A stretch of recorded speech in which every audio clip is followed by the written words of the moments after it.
Good evening po. Ito yung aking nabili na buto ng manok. May kasamang leeg. Ayan po. Ito po yung ginagawa kong chicken broth tsaka pinangsasahog ko. So, meantime, pakukuluan ko muna siya. Hindi muna ako gagamit ng pressure cooker kasi para yung mga bula-bula niya matatanggal ko muna. Pinakukuluan ko muna siya. Tapos yung mga bula-bula tinatanggal ko muna yung bago ko siya i-pressure cooker. So, yan muna po ang ilalagay ko, tsaka konting salt. And then takpan po natin. And sisilipin ko na lang po muna kung kumukulo na siya. Kasi baka po umapaw siya gawa ng bula. So, kailangan din pong bantayan. So, wait na lang po natin. And then, saka ko na lang po siya ilalagay sa pressure cooker. So, ayan guys. After more than 5 minutes, yan po, medyo kumukulo-kulo na siya. And then, syempre, tatanggalin po natin unti-unti yung mga bula-bula na yan. Yan. Tanggalin po natin mga bula-bula na yan. Lagyan nyo dito, yan. Tinatanggal ko po yung mga bula-bula na yan. Matyaga po akong gumawa ng chicken broth. Kasi, guys, itong buto ng manok na may kasamang leeg, siyempre, yan ang talagang malasa. Yan. Kaya, pag nakakatsyempo talaga ako ng buto ng manok sa mga supermarket, binibili ko na talaga kaagad. At saka mura lang po siya. Katulad nito ngayon, 2 piraso siya, na-tsyempohan ko siya na half price. So, ibig sabihin, nakatipid ako ng isa. Diba? 2 yung binili ko, nakatipid ako. Para na rin ako nag-buy one, take one nito. Diba? So, ayan po. Talagang magtsatsaga tayo magtanggal ng mga bula-bula na yan. And then, saka natin po siya pakukuluan ng bonggang-bongga. Ayan.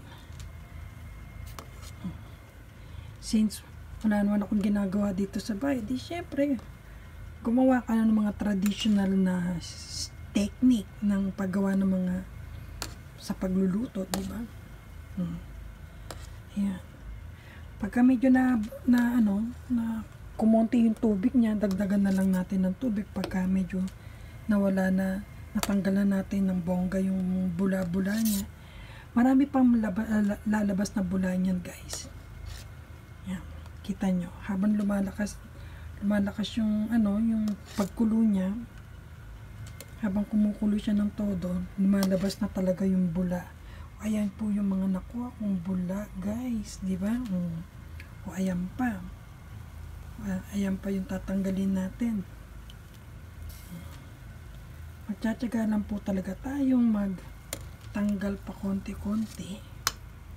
Yan. And then, saka ko siya titimplahan.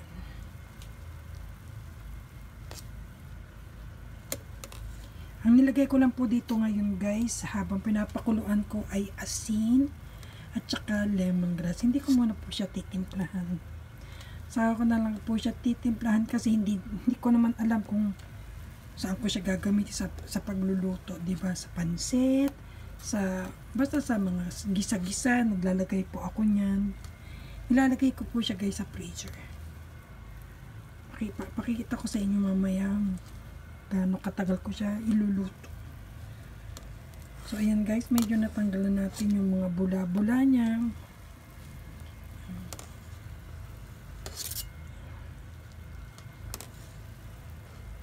Kahit sabihin yung hugas na hugas yung karne, talagang may lalabas at lalabas niyan, guys. Hinaan muna natin at papaltan ko to. Natin dyan. Aray ko na paso ito, guys. Aray ko. Napadikit pala yung sa aray ko. Tangi.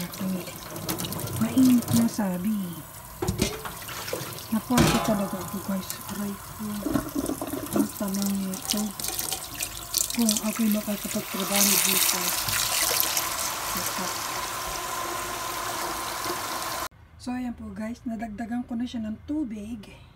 Natanggal na rin natin yung mga bula-bula. Pero may lalabas pang bula dyan. Pero okay na po yan. So ito po yung ilalagay ko. Nalagay ko na po isang sibuyas. Ito po yung pangalawang sibuyas. 2 medium size of white onion. And 1 regular size ng carrots. Ayan. Then, ito pong spring onion. Ayan. So, ayan po. Tatakpan po natin. Tatakpan po natin. Ilubog lang muna natin to. And then, pakukuloan pa uli natin. So, ang ginagawa ko po kasi para hindi ako, every 5 minutes binabalikan ko siya. So, takpan natin. Balik ko natin yan. Ayaw niya. So, malalanta din yan. So, ayan po. After 5 minutes, sisilip-silipin po natin para hindi umapaw yung tubig. Pero, since mainit na siya, maybe after 3 minutes. Ayan guys, kumulo na nga siya. After 6 minutes, umapaw na nga siya. Ayan. Umapaw na siya. Whitey pa more. Sabi nga, whitey pa more. Magtatagal pa tayo ng konting bula-bula.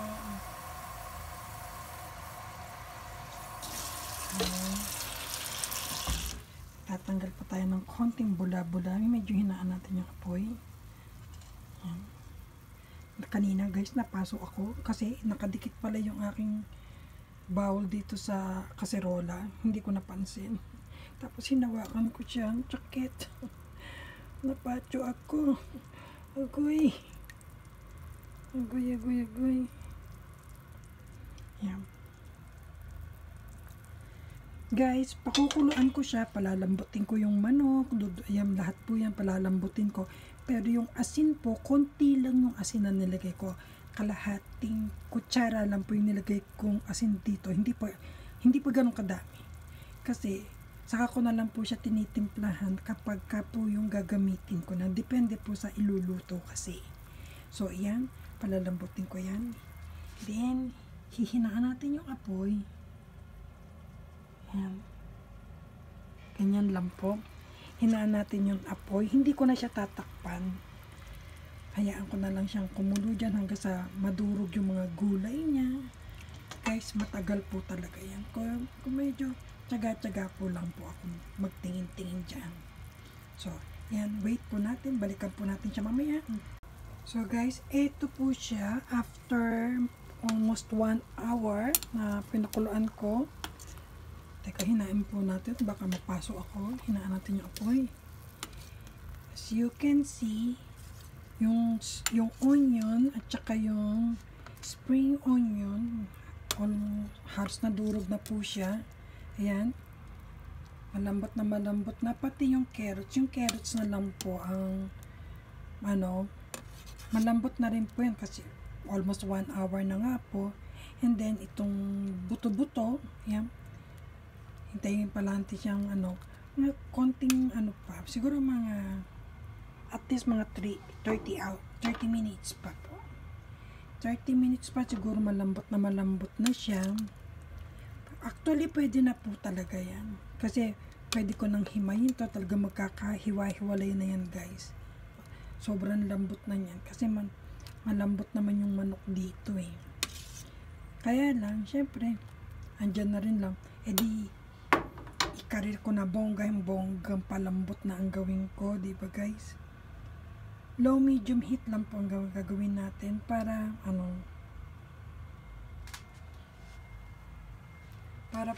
hindi siya yung hindi umapaw. Kasi pag sobrang kulo-kulo naman, aapaw yan. Kaya dapat low medium heat lang po. Alalay lang yung yung apoy niya. So ayan, hintay-hintay pa ulit tayo. So, ayan po guys. Ayan na po. Nagkahiwa-hiwalay na po yung ng kusa. Yung ating buto ng manok. Ayan. Nagkaputol-putol na siya. Ayan. Nagkaputol-putol na siya. Kusa na siya naputol.